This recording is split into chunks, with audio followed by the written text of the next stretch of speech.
Good evening to you all. आज का जो हमारा एफरिज्म है, दैट इज एफरिज्म नंबर 6। तो आई थिंक मैक्सिमम लोगों ने पढ़ा होगा और बहुत इंपॉर्टेंट है। बहुत क्वेश्चंस भी आते हैं इस पे एग्जाम्स में, तो पढ़ा तो ये है ही है, लेकिन कितना समझ में आया है दैट इज डिफरेंट थिंग। क्या मुझे कोई ये बताएगा कि अभी तक आपने इस एफरिज्म पर बेस्ड कोई प्रैक्टिकल चीज सीखी हो, वो मुझे बता दे, तो मैं उसी हिसाब से फिर आगे बताता हूँ। जी बस अनप्रेजुडाइज्ड ऑब्जर्वर इसमें बताया गया है। वही प्रैक्टिकल बेस है बस इसमें। अनप्रिसाइज ऑब्जर्वर।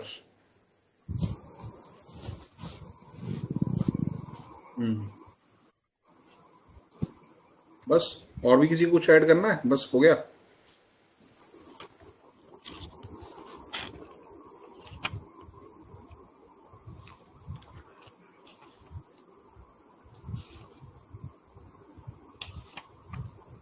चलो कोई बात नहीं, आगे चलते हैं। तो एफरिज्म को पढ़ते हैं पहले। एफरिज्म क्या कहता है? The unprejudiced observer. जहां जहां मैंने मार्क किया है ना, वहां वहां अपनी बुक में मार्क कर लो या कहीं कॉपी में नोट डाउन कर लो। The unprejudiced observer, well aware of futility of transcendental speculation which can receive no confirmation from experience. B, his power of penetration is ever so great.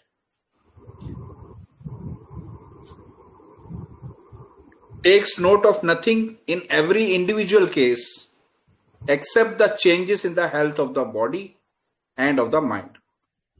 Morbid phenomena, accident, symptoms, which can be perceived externally by means of the senses. That is to say, he noticed only the deviation from the former healthy state of now diseased individual, which are felt by patient himself, remarked by those around him, and observed by physician. All are the perceptible signs represent the disease in its whole extent. That is, together they form the true and the only conceivable portrait of disease. तो इस aphorism की शुरुआत करते हैं sir, जिसको आप बोल रहे हैं अनप्रिजुडाइज ऑब्जर्वर, वो शब्द वो खुद ही बोल देते हैं, द अनप्रिजुडाइज ऑब्जर्वर। अब इसमें सोचने वाली बात है कि अनप्रिजुडाइज का मतलब क्या है। अनप्रिजुडाइज उस कंडीशन को बोलते हैं जिसके लिए हमने अपने दिमाग में पहले से कोई चीज स्थिर नहीं कर रखी, कोई विषय हमने स्थिर नहीं कर रखा। जैसे अक्सर लोगों को पता है कि होम्योपैथी बहुत स्लो काम करती है। This is prejudiced statement.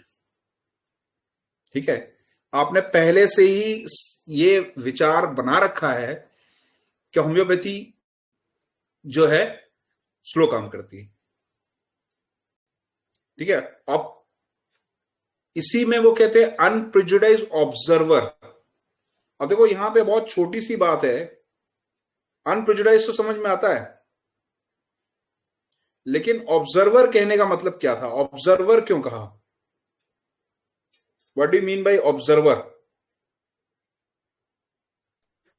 तब जो फिजिशियन ऑब्जर्व करे पेशेंट में। फिजिशियन ऑब्जर्व करे पेशेंट में। ठीक है,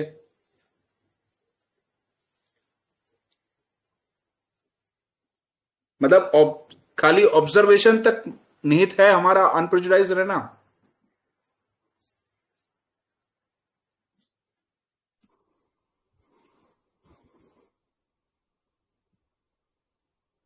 हमारा जो अनप्रिजुडाइज्ड रहना है वो कहां तक हमें रहना पड़ेगा?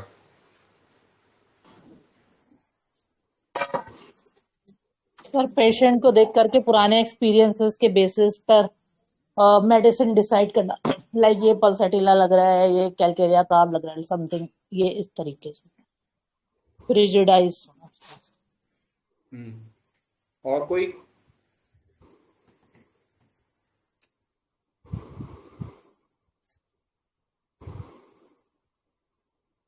और कोई बताएगा?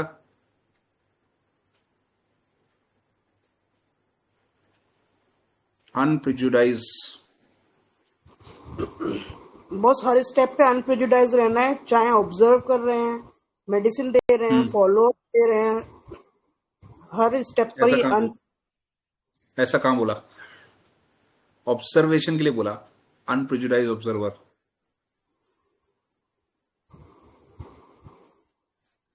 ऑब्जर्वेशन के लिए बोला।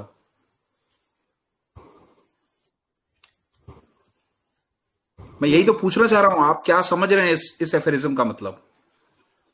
क्या सिर्फ ऑब्जर्वेशन में प्रिजुडाइज रहना है कि पूरे प्रोसेस में प्रिजुडाइज रहना है, अनप्रिजुडाइज रहना है, कि क्या करना है मतलब?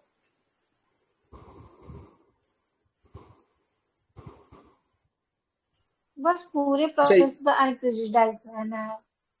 पूरे प्रोसेस में। अच्छा, एक बात बताओ कि ऑब्जर्वर का क्या काम होता है? ऑब्जर्वर शब्द का मतलब कहीं से सुना है, कभी सुना है आपकी लाइफ में? What is observer?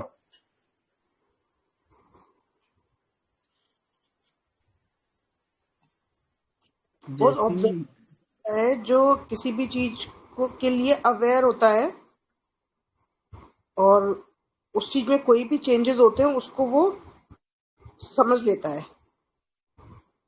ठीक है। आपने आपकी लाइफ के अंदर ऑब्जर्वर शब्द पहली बार आपने कहां सुना? भाई ऐसा तो है नहीं कि ऑर्गन में ही सुना है। ड्यूटी लगी हॉस्पिटल रहती में है भी बहुत सुनने को मिलता है। है बेटा? हॉस्पिटल में भी सुनने को मिलता है कि अंडर ऑब्जर्वेशन है पेशेंट, उसको क्या दिक्कत हो रही, क्या नहीं, उसकी कंडीशन कैसी जा रही है। बिल्कुल। मेनली जो बिल्कुल हम ठीक लोग है, लेकिन पहली बार जब सुने। आपने पहली बार हॉस्पिटल में सुना, और किसी ने?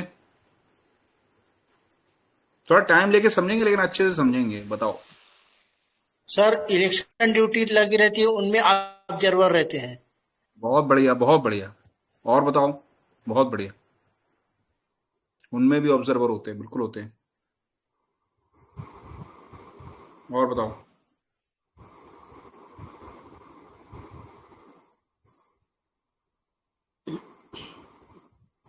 बताओ। अरे इतने लोग हैं, कोई तो बताओ। और ऑब्जर्वेशन का मतलब ऑब्जर्वर कहाँ शब्द सुना है? एग्जाम टाइम में नहीं सुना? वो ऑब्जर्वर बैठे हैं, सुना ऑब्जर्वर आ है रहे बस। हैं। तो फिर सबसे पहले तो आई थिंक एग्जाम टाइम में ही सुनता है आदमी। हाँ बस। स्कूलिंग में ही शब्द पहली बार सुनता है कि ऑब्जर्वर आए हैं, वो ऑब्जर्वर बैठे हैं। तो ऑब्जर्वर क्या करते हैं? काम क्या है ऑब्जर्वर का? क्या देखते आपकी हैं। कॉपी चेक करते हैं? क्या आपकी कॉपी चेक करते हैं? हर एक्टिविटी को नोट करते हैं, कौन क्या कर रहा है बस क्या नहीं। कॉपी तो नहीं चेक करते ना भाई, कॉपी नहीं,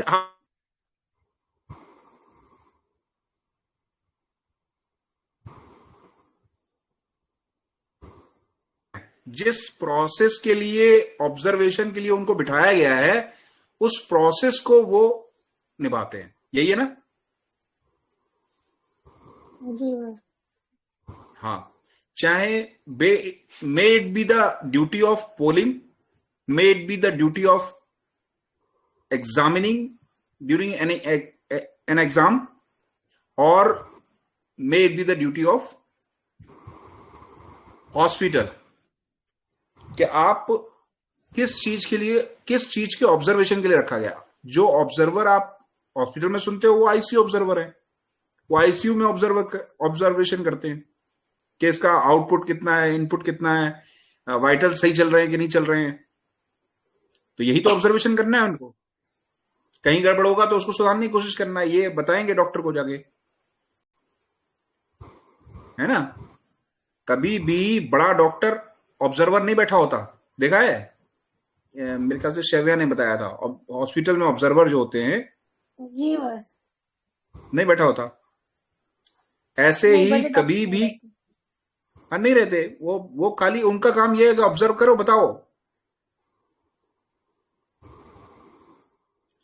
तो क्यों शब्द यहां पर डाला गया अनप्रिजुडाइज ऑब्जर्वर?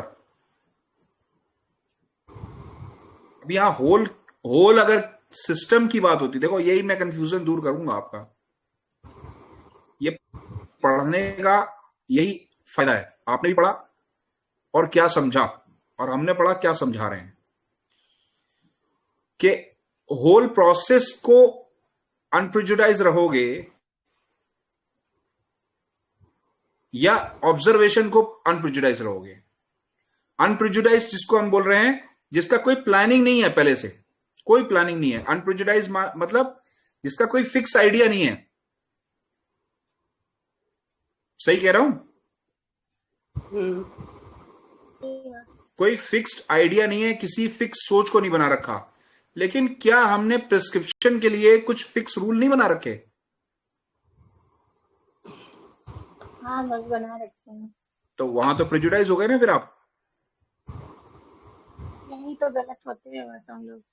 हाँ, तो प्रिजुडाइज होम्योपैथ एक अलग शब्द है, अनप्रिजुडाइज ऑब्जर्वर एक अलग शब्द है। You are the observer. देखो यही beautifulness of organ of medicine.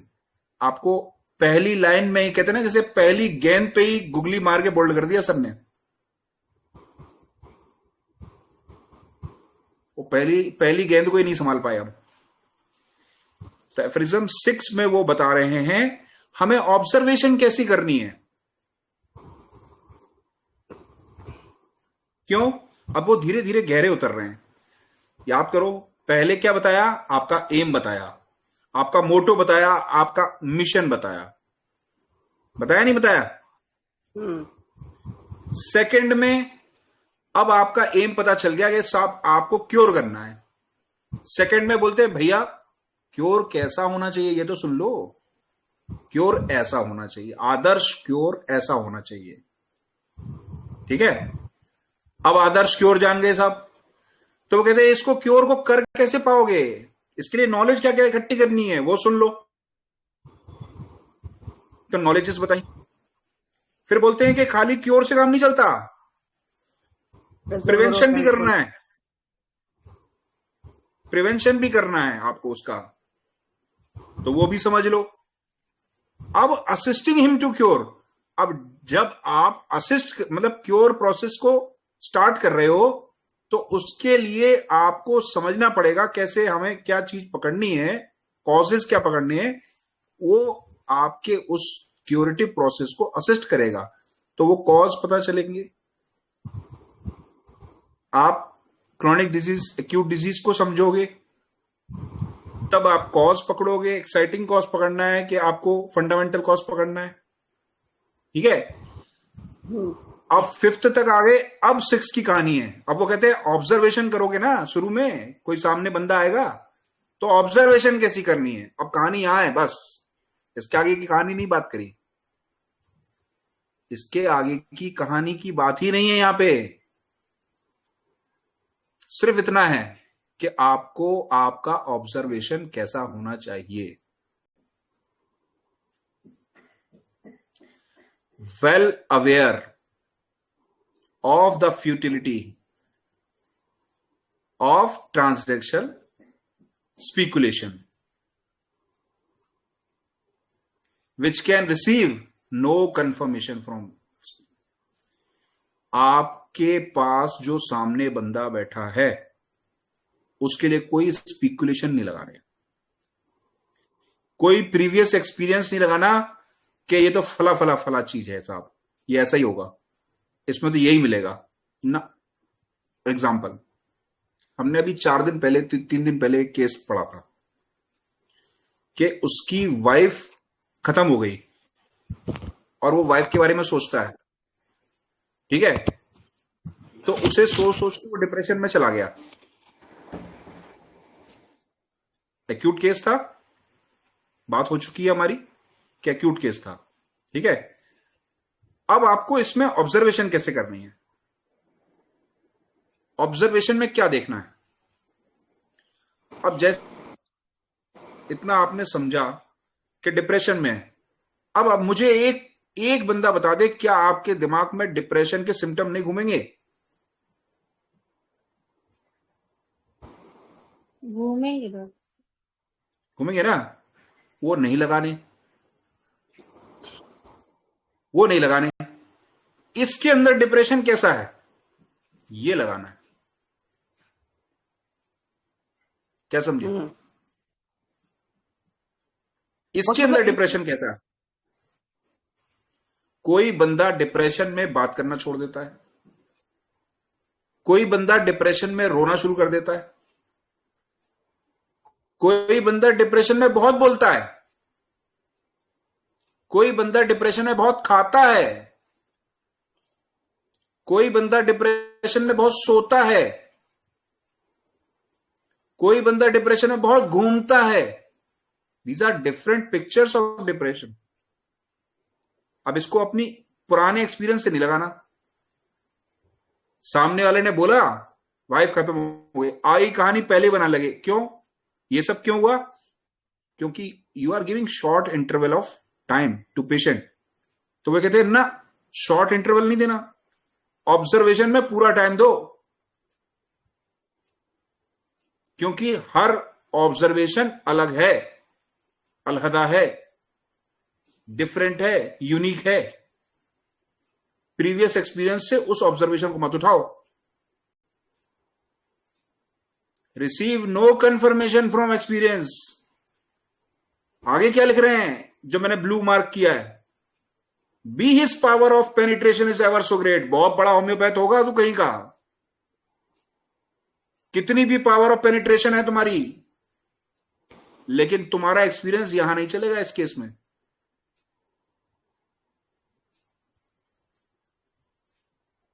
समझ में आ रही हैं चीजें? दिमाग की खिड़की खुली। अनप्रेजुडाइज ऑब्जर्वर क्या है अभी और आएगा।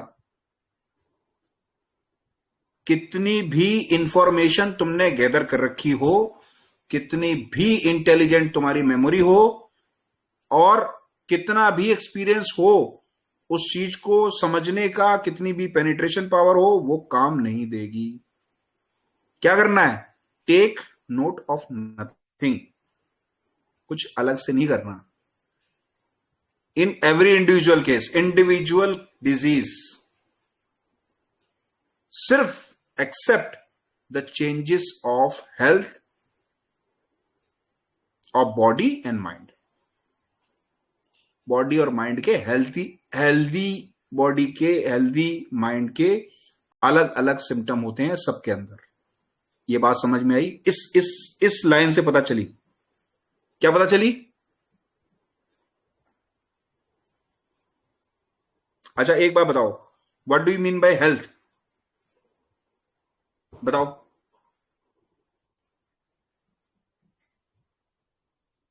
अरे हेल्थ तो सबको पता है, हेल्थ बताओ भाई। हेल्दी किसे कहोगे? Mentally wellbeing.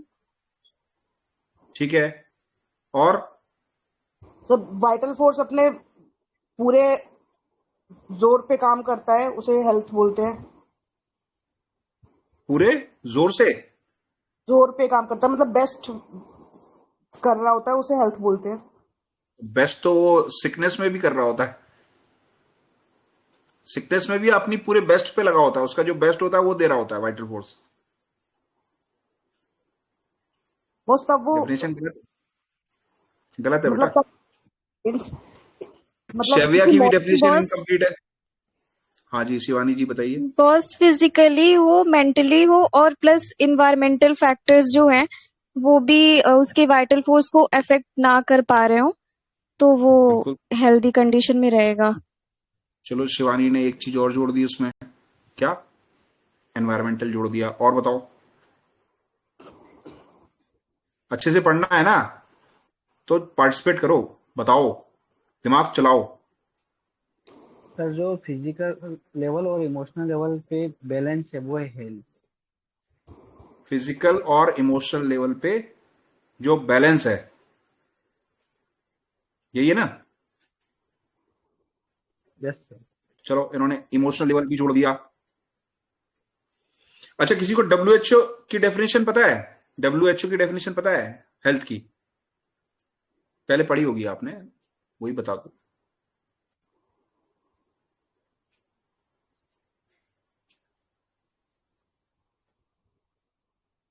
The state of जैसे बीइंग शिवानी बता रही थी, जैसे शिवानी बता रही थी, उसने एनवायरमेंटल ले लिया है ना, उसको बोलते हैं सोशल। डब्ल्यूएचओ की डेफिनेशन में वो बोलते हैं फिजिकल, मेंटल, सोशल वेलबींग हो, complete physical, mental, social wellbeing हो, तब वो हेल्थ है। ठीक है? उसमें इकोनॉमिस्ट अपना एक और जोड़ देते हैं। इकोनॉमिस्ट वो कहते हैं अगर व्यक्ति फाइनेंशियली भी फ्री है, उसमें भी कंप्लीट हेल्थ है, मतलब पैसों की चिंता ना हो, तब भी वो हेल्दी है। ठीक है? अब उसमें एक एक एक्सपेक्ट शिवानी का भी ले सकते हैं कि भाई एनवायरमेंट भी अगर सही है, अगर मान लो आज बहुत तेज आंधी चल रही है, बहुत तूफान आ रहा है, तो कुछ लोगों के दिमाग में कुछ टेंशन आ सकती है ना, तो हेल्थ हेल्थ कब अनहेल्थ हो गई पता नहीं चलेगा। लेकिन एक इन शॉर्ट अगर पकड़ा जाए तो वे कहेंगे physical, mental and social wellbeing is health. ठीक है? अभी हम कहां से बात, ये मैंने बात कहां से उठाई थी? Accept the changes in the health of body and mind. अब बॉडी और माइंड के हेल्थी होने के बहुत अलग अलग करेक्टरिस्टिक है। जैसे अभी हम लोग यहां पर कितने लोग हैं? ये सब लोग लगभग लगभग हेल्दी होंगे, कोई एक आध कोई हो सकता है अनहेल्दी हो, लेकिन लगभग हेल्दी होंगे, और सबके सिम्टम अलग होंगे। होंगे नहीं होंगे? इंडिविजुअल है ना भाई। मेरी हेल्दी बॉडी भी होगी, तब भी आपकी हेल्दी बॉडी से अलग सिम्टम होंगे। अगर मेरे हेल्दी माइंड होगा, तब भी आपके हेल्दी माइंड से अलग सिम्टम होंगे। मानते हो नहीं मानते हो? हाँ बॉस। Yes boss. यही लाइन समझाना चाह रहा हूं, यही मैं समझाना चाह रहा हूं कि सर क्या बोल रहे हैं कि आपके एक्सपीरियंस से मतलब नहीं है भैया, आपको नोट वो करना है कि जो उस व्यक्ति के हेल्थ के टाइम पे जो चीजें थी, अब उनमें क्या चेंज आया है, उस व्यक्ति के जो सामने आया। तो पहली चीज हेल्दी, जो उसकी हेल्दी स्टेट होगी वो भी अलग हो सकती है हर व्यक्ति की। जब वही अलग है तो डिटोरिएटेड स्टेट या डिजीज स्टेट तो 100% अलग होगी, एक जैसी हो ही नहीं सकती। इसलिए उन्होंने कहा अनप्रिजुडाइज ऑब्जर्वर। मैंने एक इन शॉर्ट आपको केस बता भी दिया कि अगर डिप्रेशन में है तो डिप्रेशन में वो कैसा रहता है, ज्यादातर क्या कर रहा है, वो डिफरेंट हो सकता है। ठीक है? तो हमें सिर्फ क्या पकड़ना है? Take note of nothing in every individual disease except the changes in the health of body and mind. अब ब्रैकेट में क्या लिख रहे हैं? Morbid phenomena, accidents and symptoms. Mind में लिख रहे हैं ये कि भाई माइंड, बॉडी और माइंड में, कि उसकी हेल्थ में कितने एक्सीडेंट्स बीच में आए, क्या सिम्टम्स चेंज आए, और क्या मॉर्बिड फिनोमिना चल रहा है। मॉर्बिड फिनोमिना यानी पैथोलॉजी क्या चल रही, उसमें कवर कर गया, सब कवर कर लिया उन्होंने। एक्सीडेंट्स क्या है? एक्सीडेंट्स दुर्घटना नहीं, दुर्घटना का ब्रॉड सेंस, मेंटली दुर्घटना भी जो हुई, फिजिकली दुर्घटना भी जो हुई, वो सारी दुर्घटनाएं, वो घटनाएं जो उसको गलत लगी, वो उसके जीवन की सारी घटनाएं जो उसको गलत लगी, जो डिटोरिएट कर गई, जो डिरेल कर गई उसकी हेल्थ को, that accidents and the symptoms. देखो यहां एक्सेट्रा लगा है क्या? एक बात बताओ, इतने लोगों ने इस चीज को पढ़ा, लेकिन क्या यहां एक्सेट्रा लगा है? ETC लगा है, नहीं डॉट डॉट डॉट लगा है, नहीं बस। ये कभी ये छोटी छोटी चीजें क्यों नहीं ध्यान देते? है ना? पॉइंट है कि नहीं है बताओ? जो मैं पॉइंट आउट कर रहा हूं ये पॉइंट है कि नहीं है?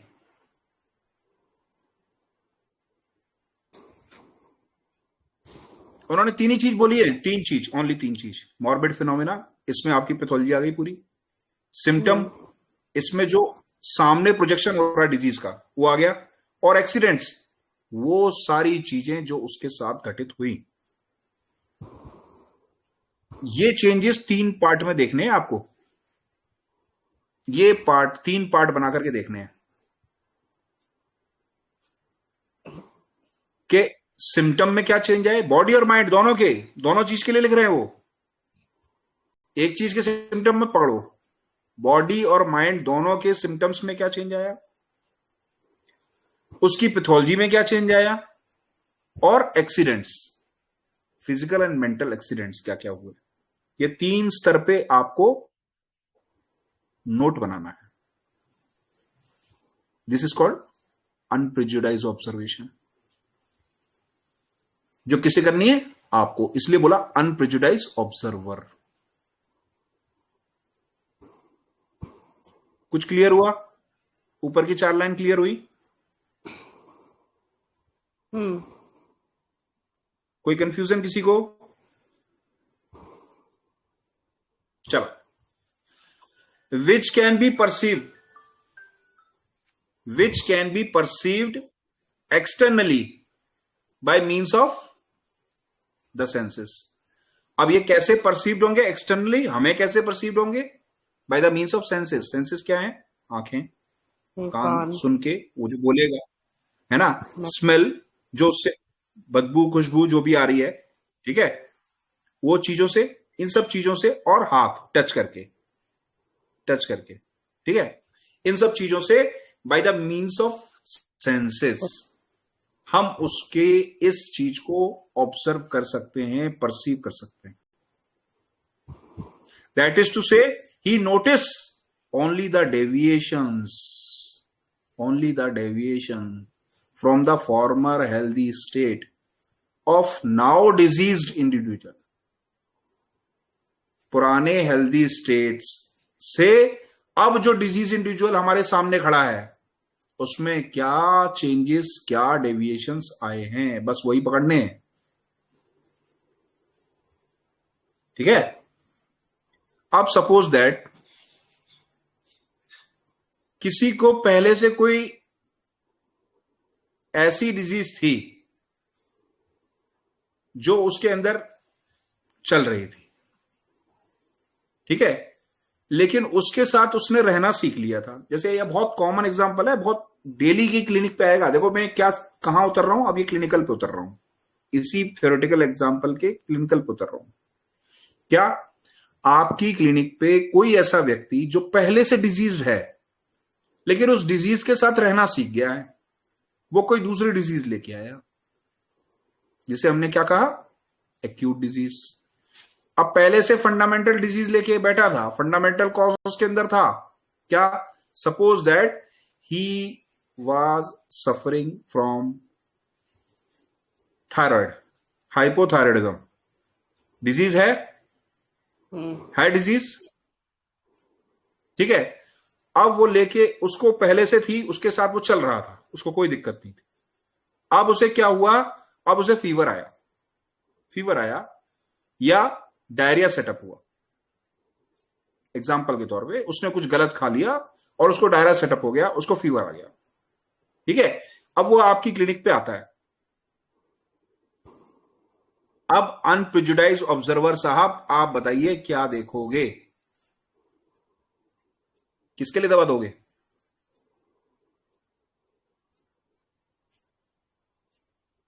आप लोग हो अनप्रेजुडाइज्ड ऑब्जर्वर, आप लोगों से पूछ रहा हूं, किसके लिए दवा दोगे? उसके हाइपोथायराइडिज्म के लिए? तो जो वो कंडीशन लेके आए हैं, तो हाइपोथायराइडिज्म क्यों नहीं देखा आपने? वो भी तो चेंज है। लेकिन वो बताओ। उसके साथ एडजस्ट कर रहा है तो वो उसको जो उसकी डेविएटेड स्टेट है इस वक्त वो सेटअप डायरिया है। राइट। तो जाने अनजाने इस चीज को फॉलो करते हो ना, लेकिन एग्जैक्टली मालूम नहीं था। और बहुत सारे डेप्थ जब नहीं मालूम होती है तो हमसे होते हैं ब्लंडर।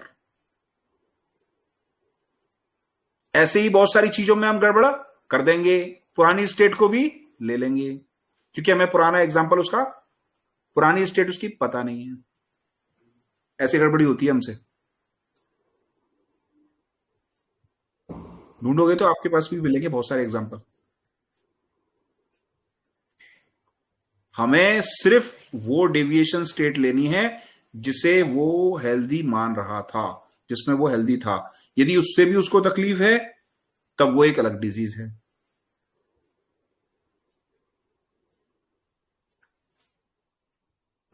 समझ गए? और उसकी उस स्टेट को समझने के लिए फंडामेंटल कॉज समझना पड़ेगा, पूरा इन डेप्थ पीछे जाना पड़ेगा, जहां ये बिल्कुल सही था आज से 3 साल पहले, 4 साल पहले, 15 साल पहले, जब भी वो सही था, जब उसको हाइपोथायराइडिज्म नहीं था, तब जाना पड़ेगा, तब देखना पड़ेगा, वो वहां से उठाना पड़ेगा। ठीक है? तो he notice only the deviation from the former healthy state of now disease individual which is felt by patient himself. अभी देखो कितनी क्लियर हो गई बात। जो किसकी वजह से, जो कौन बता सकता है? सिर्फ पेशेंट बता सकता है।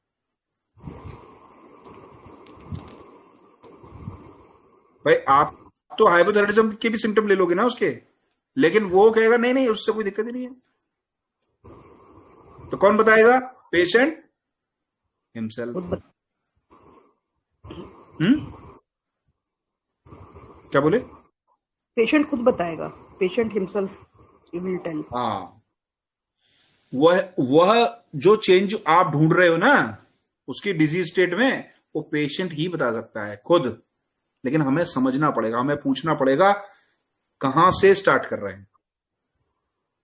एंड रिमार्क्ड बाई, और दोबारा से रीमार्क्ड, दोबारा से मार्क करेंगे कौन? बाई दोज अराउंड हिम, जो उसके साथ रहते हैं, उसके माता पिता, उसके भाई बहन, उसके बच्चे, या जो भी हैं, friends. And observed by physician, and observe by, अब ऑब्जर्वेशन स्टार्ट होगा फिजिशियन का। इतनी चीजें होंगी। All the perceptible science. अब देखो यहां बात करी साइंस, सिम्टम की बात नहीं करी। All these perceptible science, what is difference between science and symptom? So symptoms are told by the patient himself, and signs are those which can be seen by the observer. बिल्कुल सही। अब last में आपको करना है all the perceptible, जो भी आपने पाए, जो आपने परसेप्ट किए, वो साइंस। ठीक है? जो कंफर्म मोहर लगा दी आपने, represent the disease in its whole extent. अब वो होल एक्सटेंट को रिप्रेजेंट कर रहे हैं। That is together. जी सर, आपने बताया अभी जो जैसे कि पहले उसको थायराइड थी, फिर अभी एक्यूट कंडीशन में डायरिया लेके आया है, तो हमें उसका मतलब थायराइड की भी सिम्टम्स देख के ये दवाई देनी होगी? मैंने ये नहीं बोला, मैंने कहा थायराइड के सिम्टम, वो अगर वो थायराइड के सिम्टम कुछ बता दे कि ऐसा होता है, तो वो आपको समझना पड़ेगा ये थायराइड के सिम्टम है, उनको अलग कर दो।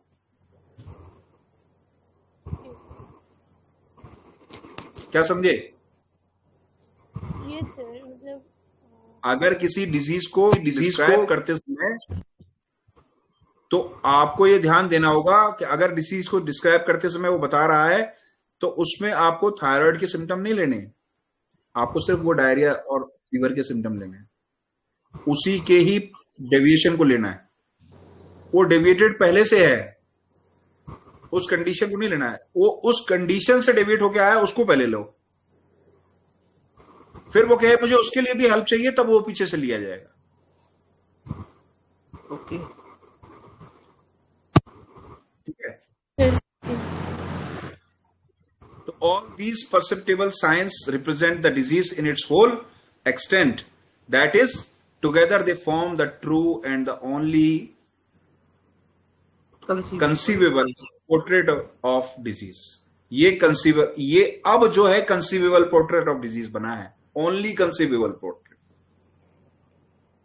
जब ये आ गया तब ये ट्रू, सच और सिर्फ और ये मोहर लग गई, अब इसको ले सकते हो। क्या समझे? अब बताओ, जो ये कह रहे थे कि पूरे प्रोसेस में अनप्रेजुडाइज रहना, कहां बात करी? खाली ऑब्जर्वेशन की तो बात करी। कोई और कोई इस पूरे सिम्टम में कुछ और बताया उन्होंने पूरे एफरिज्म में? बॉस इसमें ये वाली बात भी कह रहे हैं ना सर कि जैसे he notice only the deviation from the former healthy state sir which are felt by the patient himself. तो अगर पेशेंट को फेल्ट हो रहा है थायराइड का भी सिम्टम उस वक्त जब डायरिया सेट हुआ है, तो हम उसमें थायराइड के सिम्टम्स को फिर अलग क्यों करेंगे? इसीलिए तो बोला ऑब्जर्व्ड बाय फिजिशियन एंड रीमार्क्ड। वो और भी लोग बताएंगे।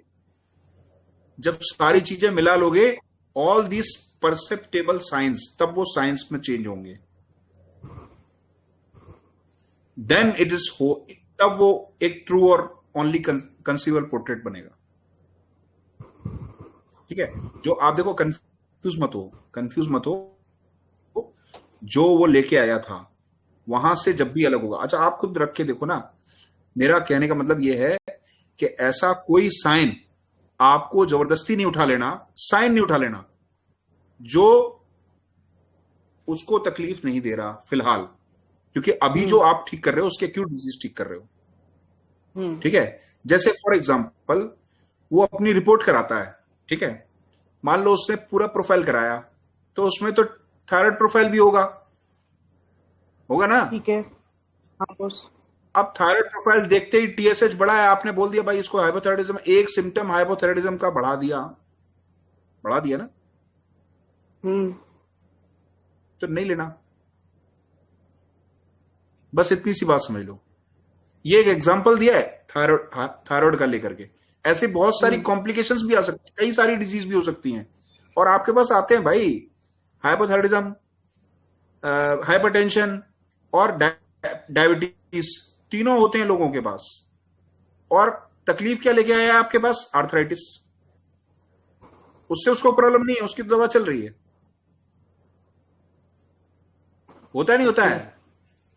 हाँ बॉस, होता है। बस यही देखना है ना, हमें कहां से पकड़ना है, क्या चीज कहां से उठानी है, कहां से स्टार्ट करनी है। देखो, हमें फंडामेंटल कॉज, जब हम, अब देखो यहां पर एक और चीज, थोड़ा सा कंफ्यूज मत हो ना, धीरे धीरे समझो।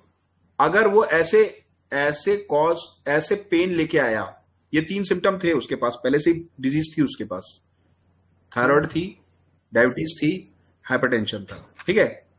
ये तीनों के साथ में, इन 3 सिम्टम के साथ में वो एक सिम्टम लेके आया कि उसको जॉइंट पेन हो रहा है, राइट नी में जॉइंट पेन हो रहा है, और ये अभी शुरू हुआ है, ठीक है। वो कहता 15 दिन से शुरू हुआ, इससे पहले मेरे को था नहीं। तो वो आपके पास किसके लिए आया है? जॉइंट पेन के लिए आया है। जॉइंट, बाकी चीजों के लिए नहीं आया है, ठीक है। लेकिन क्या बाकी चीजें आपको देखनी है, मैं ये पूछ रहा हूं आपसे।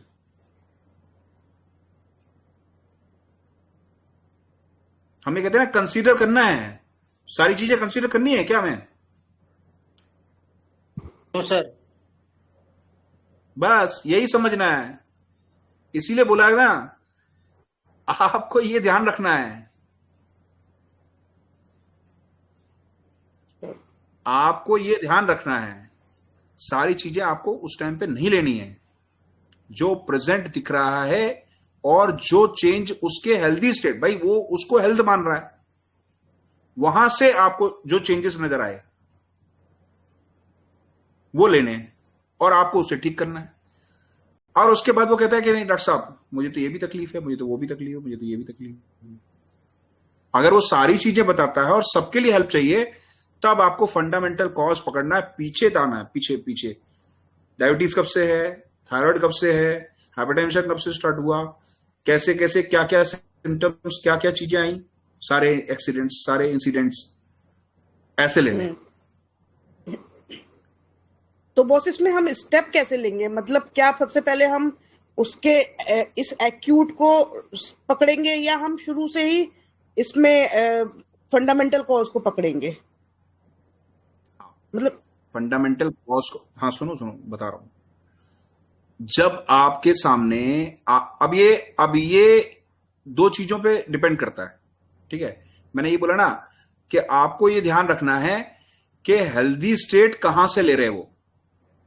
जैसे पेशेंट ने बताना शुरू किया कि मैं यहां तक हेल्दी था, इसके बाद डिस्टर्ब हुआ, 15 दिन से मुझे दिक्कत है डॉक्टर साहब। उसने आपको 4 साल पुरानी कहानी बताई नहीं ना, नहीं बताई। तो अभी वो आपसे क्या हेल्प मांग रहा है? एक्यूट की। राइट। और हम अगर इसमें क्रॉनिक लेके बैठ जाएं तो ना एक्यूट ठीक कर पाएंगे ना क्रॉनिक ठीक कर पाएंगे।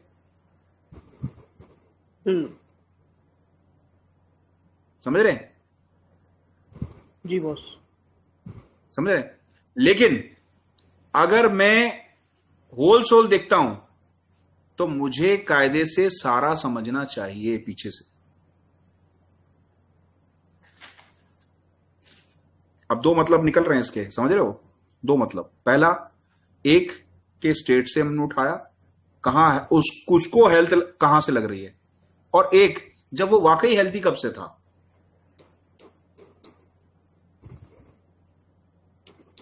ठीक है। अब एफरिज्म 5 को जोड़ो और एफरिज्म 6 को जोड़ो। एफरिज्म 5 क्या बोलता है?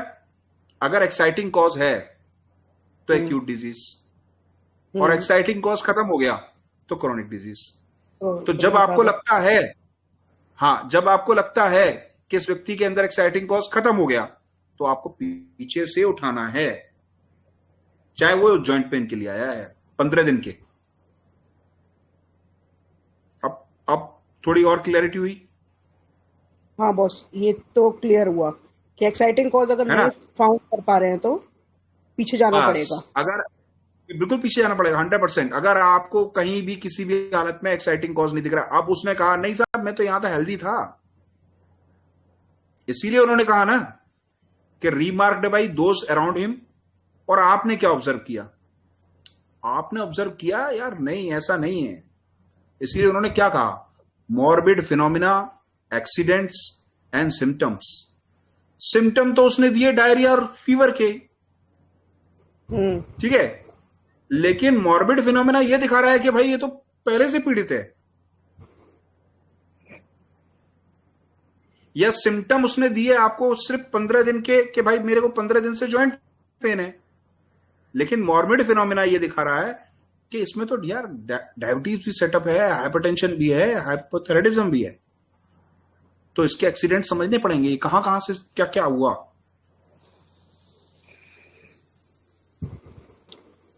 ठीक। लेकिन आपको अगर एक्साइटिंग कॉज दिख रहा है तो प्रिस्क्राइब ऑन एक्साइटिंग कॉज, क्योंकि वहां पर वो हेल्दी स्टेट का मतलब जिसे कहते हैं ना कि द्योतक है, मतलब उसको इंग्लिश में क्या बोलेंगे कि वो हेल्दी स्टेट का साइन है कि भाई यहां तक इसके अंदर एक नया प्रोसेस शुरू हो गया ना। एक्साइटिंग कॉज मींस जो डेविएशन कर रहा है हेल्थ से। नहीं, मेरा कहने का मतलब देखो फंडामेंटल कॉज है एक, मैंने समझाया था कि आर्मी हमेशा डिफेंस पे रहती है, तो दैट इज फंडामेंटल कॉज। उसमें जो भी डेविएशन आया दैट इज फंडामेंटल कॉज। हमें कैसे रहने की जरूरत थी, हमें कैसे डिफेंस की जरूरत थी, दैट इज मियाज्म, ठीक है। लेकिन एक्साइटिंग कॉज आया तो एक नई डिजीज आई ना। अच्छा इसको ऐसे समझो, उसमें 3 डिजीज हैं, सपोज दैट 3 डिजीज हैं, तो एक साथ तो तीनों नहीं आई होंगी, पहले एक आई होगी, उसके बाद कोई और एक्साइटिंग कॉज आया होगा, फिर दूसरी डिजीज पैदा हुई होगी, फिर तीसरी हुई होगी, ऐसे ही आएगा ना। हाँ बॉस, ऐसे आएगा ना। तो आज जो लेके आ रहा है वो एक नई चौथी डिजीज स्टार्ट कर रहा है, लेकिन अगर उसके अंदर एक्साइटिंग कॉज मिल रहा है हमें, तो उसे वहीं के वहीं खत्म करो, चौथी डिजीज खत्म करो। पहले 3 डिजीज हैं, चौथी खत्म करो पहले, ये नहीं बनने पाए, समझे? अब जो 3 डिजीज बची, उनके लिए हम फंडामेंटल कॉज ढूंढेंगे, तो उनके लिए पीछे जाएंगे, सारे मॉर्बिड चेंजेस, सारे एक्सीडेंट्स और सारे सिम्टम्स लेंगे पूरी पीछे के। तब जो पेशेंट बताएगा वो, और हमने देखे और जो उसके साथियों ने देखे, वो सारी चीजें मिला लेंगे, तब वो पोर्ट्रेट बनेगा। अब 2 पार्ट समझ में आ गए इसके? हाँ, पर मतलब ये है कि केस कैसा आ रहा है आपके पास, अगर एक्साइटिंग कॉज के साथ में वो नई डिजीज, नया सिम्टम आ रहा है, तो हमें एक्यूट की तरीके से लेना है, नहीं हम बैक जाना है जहां तक हम पकड़ पाएंगे। बिल्कुल। जैसे कल जो आपने समझा, मतलब परसों जब भी हमने क्लास ली थी, 5th एफरिज्म जो पढ़ा था हमने, तो वो जो आपने समझा था, तो उस टाइम पे आपने अलग अलग पढ़ा था, डिफरेंट केस में, कि ऐसा होगा तो ये एक्यूट केस, ऐसा होगा तो क्रोनिक केस। लेकिन ये जब ऐसे आएंगे इकट्ठे होकर के, तब हमें क्या ऑब्जर्व करना है, तब हमें क्या देखना है, क्या पकड़ना है,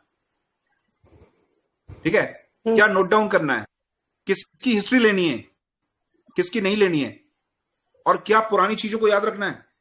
that is called unprejudiced observer. हर डायबिटीज मेलाइटस में ब्लड शुगर लेवल बढ़ता है, वो उसका एक साइन है, ठीक है, लेकिन हर ब्लड शुगर लेवल बढ़े पेशेंट को, हर डायबिटिक पेशेंट को एक जैसी दिक्कतें हो, ये कोई जरूरी नहीं। तो हमें जो उसके अंदर चेंजेस आए, अब वो पहले से हाइपरटेंशन से पीड़ित था, हाइपोथायराइडिज्म से पीड़ित था, तो उसके अंदर जब ये डायबिटीज चेंज हुआ, तो उसकी जो हेल्दी स्टेट थी वो चेंज हो चुकी थी, उसके अंदर कुछ और था। तो ऐसे ऐसे ऐसे ऐसे आगे बढ़ते चलना है। कुछ समझ में आया?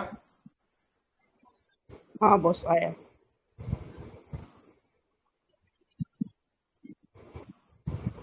ठीक है, अब इसका फुटनोट बता रहे हैं। फुटनोट में कहते हैं, I know not therefore how it was possible for physician at the sick bed to allow themselves to suppose that without most carefully attending to the symptom and being guided by them in the treatment, they ought to seek and to could discover only in the hidden and unknown interior what there was to cure in the disease. Arrogantly and ludicrously pretending that they could without paying much attention to the symptom. Discover the alteration that had occurred in invisible interior and set it to rights with unknown medicine, and such a procedure as this could alone be called radical or rational treatment. Is not then that which is cognizable by the senses in the disease through the phenomena it display the disease itself in the eyes of the physician, since he never can see the spiritual being that produces the disease, the vital force, nor is it necessary that he could see it, but only that he should ascertain its morbid actions, in order that he may thereby be unable to cure the disease. What else will the old school search for in the hidden interior of the organism as a prima causa morbi, while they reject as an object of cure and contemptuously despise the sensible and manifest representation of disease, the symptoms that so plainly address themselves to us, what else do they wish to cure in the disease but these? क्या समझे इसका मतलब, बताइए। Boss, सबसे पहले वाले paragraph में doctor साहब ने, हैनीमैन सर ने ये कहा है कि जो फिजिशियन था वो पहले स्पेक्यूलेशंस, अपने इमेजिनेशंस पर ही सोचता था और पेशेंट को बिना किसी लॉजिक के मेडिसिन देता था उनके टाइम पर, तो उसको उन्होंने क्रिटिसाइज किया है। और फिर दूसरी वाले एफोरिज्म में उन्होंने ये समझाने की कोशिश की है कि जब हमको अपने सेंसेस से वो पूरा का पूरा सिम्टम्स का फिनोमिना दिखाई दे रहा है, साइंस दिखाई दे रहे हैं, और जो वाइटल फोर्स है वो डिस्टर्ब हो रहा है, उसको हम परसीव कर पा रहे हैं, तो जो उनसे हमें पोर्ट्रेट मिल रहा है उस पर हमको डिजीज पिक्चर बना करके मेडिसिन देनी चाहिए। बिल्कुल सही।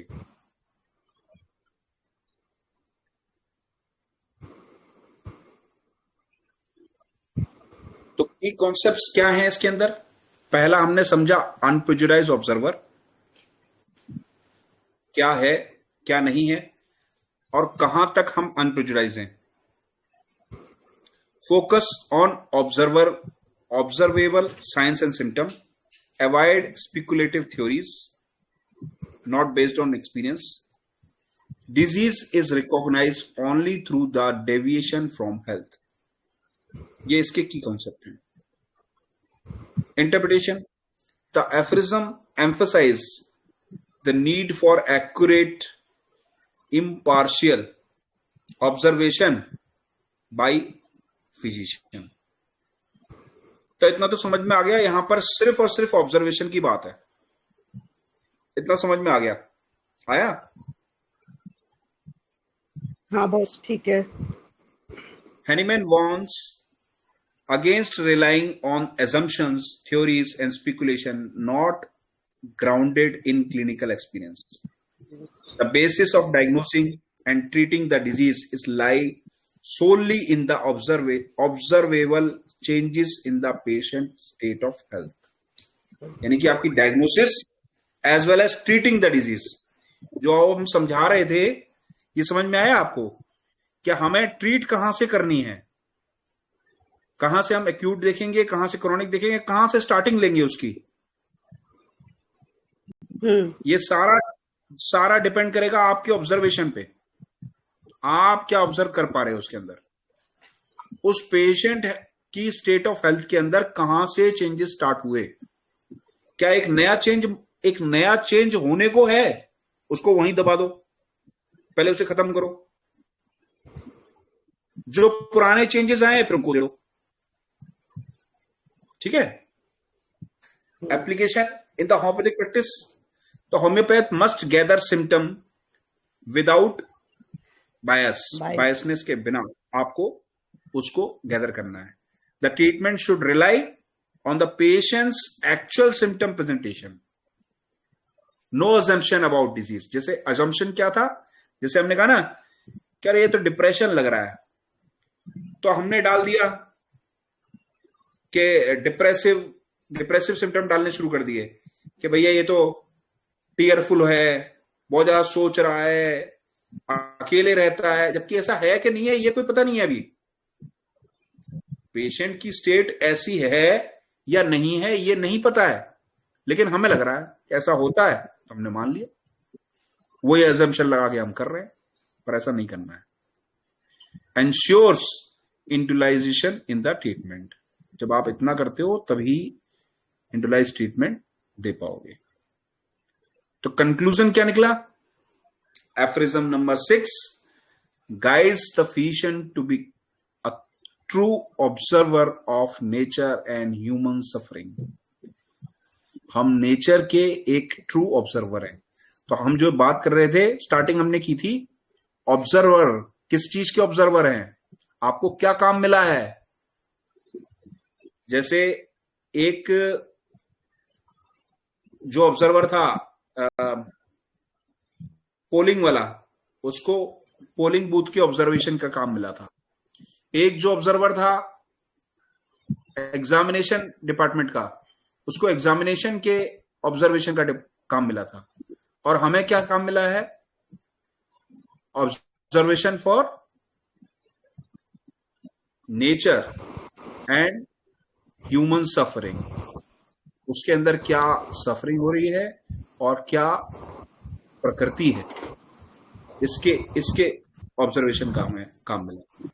The clinical success depend on observing what is actually present, not imagine.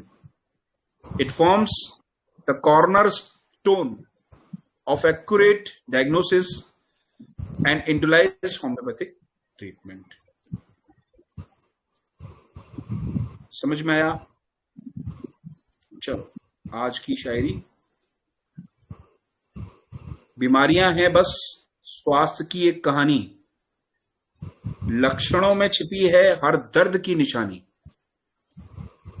कल्पनाओं में मत ढूंढो रोगों की पहचान, जो सामने दिखे वही है सच्चा विधान। डॉक्टर हो निष्पक्ष, नजर में हो प्रकाश, अनुभव से मिले सच, न हो कोई आभास। जो देखा जो सुना वही साच है, मानो बिना पक्षपात के हर रोग को जानो। कोई क्वेश्चंस? थोड़ा हैवी है, हैवी हो गया ना, क्योंकि 2-3 चीजें मिक्सअप हो गई ना। हमने 2-3 जो कॉन्सेप्ट सीखे वो सारे मिक्स कर दिए। अभी आगे क्लियर होंगे, ऐसा परेशान मत हो, सारी चीजें क्लियर हो जाएंगी। लेकिन यहां किसी को कोई कंफ्यूजन, कोई क्वेश्चन? ओके? नहीं बॉस, कंफ्यूजन कोई नहीं। सभी ओके है ना? चलो ठीक है भैया, फिर आप इसको ओवर करते हैं। Good night, good night to you all. Good night. कल मिलेंगे, राधे फिर राधे। कल देखते हैं आगे। Good night. Radhe Radhe. Good night boss. Good night. Thank you boss. Thank you boss. Welcome welcome.